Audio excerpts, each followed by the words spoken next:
स्वागत है बच्चों आपका हमारे चैनल पर। आज हम करेंगे कक्षा 8 में प्रखर वर्कबुक, जो प्रखर आपकी कार्य पुस्तिका है उसका हिंदी का बेसलाइन असाइनमेंट प्रारंभिक मूल्यांकन विषय हिंदी का है। इससे पहले हमने गणित और अंग्रेजी का भी किया है, गणित और इंग्लिश का भी किया है। अगर आप नहीं देखें तो उसे जरूर देखें। तो चलिए स्टार्ट करते हैं हिंदी का बेसलाइन असाइनमेंट। प्रश्न नंबर 1 है, निम्नलिखित शब्दों में से अनुस्वर, अनुनासिक और विसर्ग शब्दों को अलग करना है और नीचे लिखना है। अनुस्वर कौन कौन से हैं? अनुस्वर क्या होता है? ऊपर बिंदी आती है। कंचन, संपर्क, चंचल, और जिसमें से आज छांटेंगे जैसे गंगा, हंस, पंखा और संतरा। इसी प्रकार है अनुनासिक। अनुनासिक क्या होता है? वह शब्द जिनमें चंद्र बिंदु होता है। तो इनमें से कौन कौन से हैं? चांद, मुंह, ऊंट, हंस और आंख। विसर्ग क्या होते हैं? जिनमें विसर्ग लगता है, एक डॉट और दो डॉट, पीछे दो डॉट होते हैं, जैसे दुख, अंत, दुख, अतः, प्राय, प्रातः, पुनः। दूसरा है, निम्नलिखित शब्दों में से उपसर्ग को मूल शब्दों से अलग करना है। जैसे कुमार्ग, कुमार्ग में उपसर्ग हो गया कु, मूल शब्द हो गया मार्ग। सुलेख में सु उपसर्ग और लेख मूल शब्द।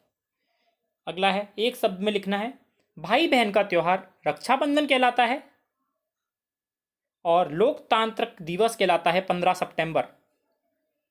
आप इसमें अगस्त मत कर देना, 15 सितंबर आएगा। 15 सितंबर, 15 अगस्त तो होता है गणतंत्र दिवस। जो लोकतांत्रिक दिवस होता है वह होता है 15 सितंबर। आई रिपीट, 15 सितंबर लिखना है आपको इसमें, 15 अगस्त नहीं।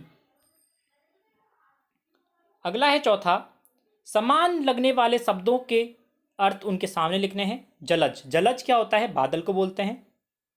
जलद बादल को बोलते हैं, जलज बोलते हैं कमल को। जलद बोलते हैं बादल को, जलज बोलते हैं कमल को।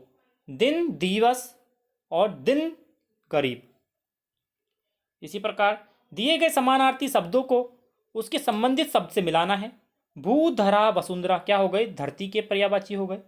पवन, समीर, वायु हवा के पर्यायवाची हो गए। चांद, हिमांशु, सुधाकर चंद्रमा के पर्यायवाची हो गए। अगला है, निम्नलिखित वाक्यों में उचित सर्वनाम का प्रयोग करके पुनः लिखना है। वह लोग आ गए हैं, तो इसका क्या हो जाएगा? वह लोग आ गए हैं। मैं पास रुपया है, इसमें क्या हो जाएगा? मेरे पास रुपया है। ठीक है। सातवां है, सड़क पर चलते ध्यान रखने वाली बातें लिखिए। बाईं तरफ चलना चाहिए और चलते समय मोबाइल पर बात नहीं करनी चाहिए। अगला है, निम्नलिखित वाक्यों में कारक चिन्हों पर गोला लगाना है। जैसे राम ने मीरा को पत्र लिखा, तो ने और को पे गोला लगेगा। अगला है, पानी में मछलियां तैर रही हैं, मैं पर गोला लगेगा। अगला है, चित्र देखकर नीचे लिखे प्रश्नों के उत्तर देने हैं। पहला प्रश्न है, आपको कौन सा परिवेश अच्छा लगा?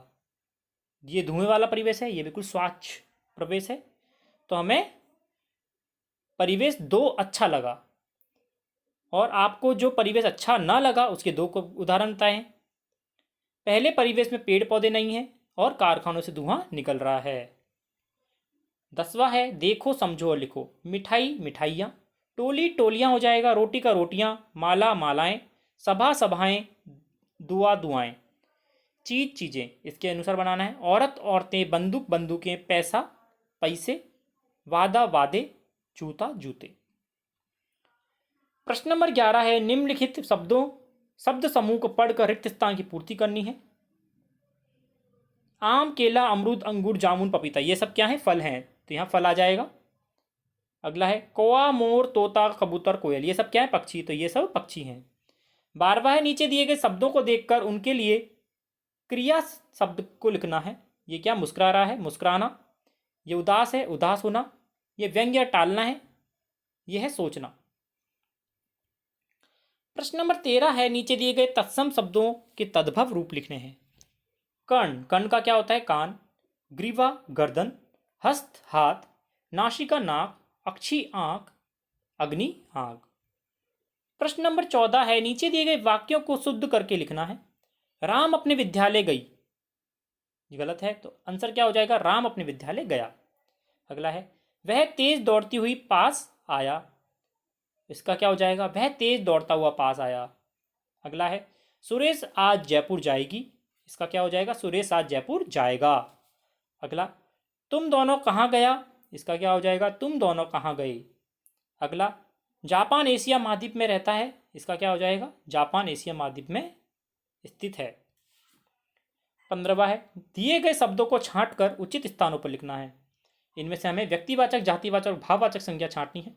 तो इनमें से व्यक्तिवाचक संज्ञा क्या हो जाएगी, जो किसी का नाम होता है व्यक्तिवाचक होता है, रमेश, सूरज, सीता, होली। जातिवाचक संज्ञा जो जाति का बोध कराते हैं, जैसे बालक, शहर, पुस्तक, नदी। भाववाचक संज्ञा जो भाव बताते हैं, प्रसन्नता, स्नेह, लालच और गरीबी। प्रश्न नंबर 16 है, दिए गए शब्दों में से संयुक्त व्यंजन अलग करने हैं। सच्चा से क्या अलग हो जाएगा, चा, आधा च और पूरा चा। खट्टा से आधा ट और पूरा टा। अब्बा से आधा ब और पूरा बा। टिड्डी से आधा ड और डी। ऊंचा से चंद्र बिंदु अलग हो जाएगा। हक्का से आधा क और का। अगला है 17वां, दिए गए वाक्यांशों के लिए शब्द लिखिए। जो नियम के अनुसार है उसको क्या कहते हैं, नियमानुसार। जो ईश्वर में विश्वास रखता है वह होता है आस्तिक। जो पढ़ा लिखा ना हो, अनपढ़। जो शर्माता है, शर्मिला। प्रश्न 18 है, निम्नलिखित वाक्यों से विशेषण शब्द छांटकर लिखना है। सीता सुंदर लड़की है, तो इसमें विशेषण क्या हो गया, सुंदर। सुंदर हो गया, ठीक। वह तेज दौड़ता है, तेज विशेषण हो गया। वह भारत बहुत बड़ा देश है, बड़ा विशेषण हो गया। मैंने ताजा फल खाए, ताजा विशेषण हो गया। तुम सब मेरे अच्छे मित्र हो, अच्छे विशेषण हो गए।